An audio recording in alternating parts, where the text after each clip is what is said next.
I am not entirely sure about the factual accuracy of this story, as it was narrated to me by an old man called Mutebi. He told me that during their time at school in the early 1960s, there was a strange sound of a little girl crying for help that came from the forest beside their school twice a week every midnight.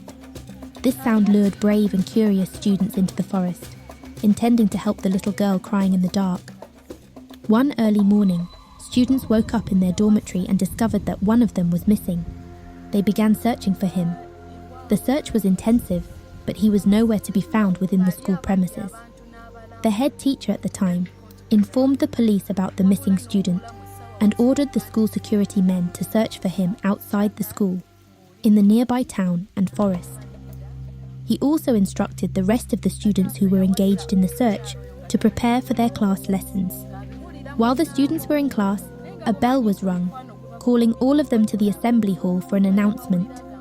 During the assembly, the head teacher informed the students that their missing colleague had been found dead in the forest, with sharp teeth marks around his neck. He further warned the students to be vigilant about the strange voices of a little girl crying for help, suggesting that it could be a monster that fed on human blood and used the sound to lure its prey into the forest.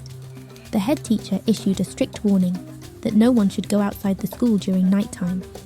That day, all the students were terrified by the news of their colleague's death. At night, they began moving in groups, especially after dark. Mutebi, being a new student with no friends, went outside the classroom at night to relieve himself alone.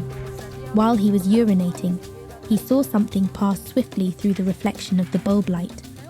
He paused for a moment, trying to figure out what it was. Then he saw it carrying a student away while the victim screamed. It moved quickly, and when it passed under the bulb light, Mutebi recognized it as a werewolf with sharp teeth and a long tail. The other students, alarmed by the screams, rushed out of their classes. The brave ones followed the sound of their screaming colleague, but they couldn't catch up. When they reached the forest, the school security intervened and told them to retreat. Throughout the night, the students were unable to focus, as they were all pondering the earlier incident and worrying about their abducted colleague.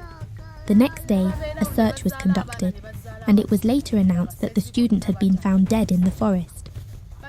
On Saturday, 4 days after the previous incident at around 9 p.m, Mutebi went out to fetch water outside the dormitory due to a broken pipe.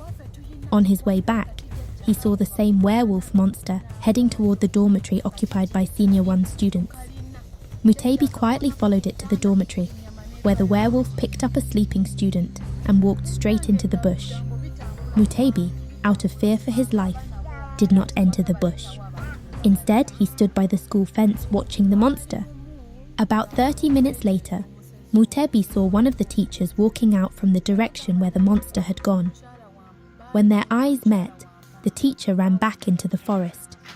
Mutebi screamed, which attracted the attention of other students and teachers. He told them what he had seen, accusing the teacher of being behind the killings and kidnappings of students.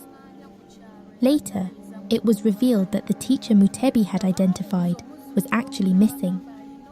The police were alerted again, but the teacher, who was believed to have transformed into a werewolf, was never found. This led to the closure of the school while investigations were conducted. To this day, there remains doubt about the existence of werewolves in reality.